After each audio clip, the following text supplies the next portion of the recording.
تبارك الذي بيده الملك وهو على كل شيء قدير الذي خلق الموت والحياة ليبلوكم أيكم أحسن عملا وهو العزيز الغفور الذي خلق 7 سماوات طباقا ما ترى في خلق الرحمن من تفاوت فارجع البصر هل ترى من فطور ثم ارجع البصر كرتين ينقلب إليك البصر خاسئا وهو حسير ولقد زينا السماء الدنيا بمصابيح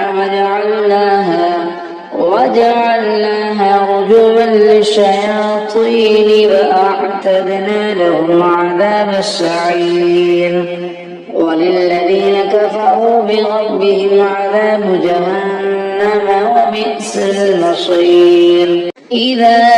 ألقوا فيها سمعوا لها شهيقا وهي تفور تكاد تميز من الغيظ كلما ألقي فيها فوج سألهم خزنتها ألم يأتكم نذير قالوا بلى قد جاءنا نذير فكذبنا وقلنا ما نزل الله من شيء إن أنتم إلا في ضلال كبير وقالوا لو كنا نسمع أو نعقل ما كنا في أصحاب السعير فاعترفوا بذنبهم فسحقا لأصحاب السعير إن الذين يخشون ربهم بالغيب لهم مغفرة وأجر كبير وأسروا قولكم أو اجهروا به إنه عليم بذات الصدور ألا يعلم من خلق وهو اللطيف الخبير هو الذي جعل لكم الأرض ذلولا فامشوا في مناكبها وكلوا من رزقه وإليه النشور أأمنتم من في السماء أن يخسف بكم الأرض فإذا هي تمور أم أمنتم من في السماء أن يرسل عليكم حاصبا فستعلمون كيف نذير ولقد كذب الذين من قبلهم فكيف كان نكير أفلم يروا إلى الطير فوقهم صافات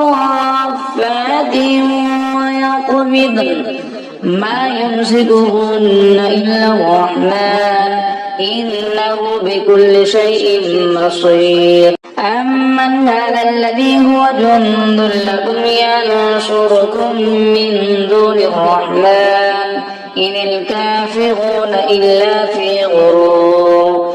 أمن هذا الذي يرزقكم إن أمسك رزقه بل لجوا في عتب ونفور أفمن يمشي مكبا على وجهه أهدى أمن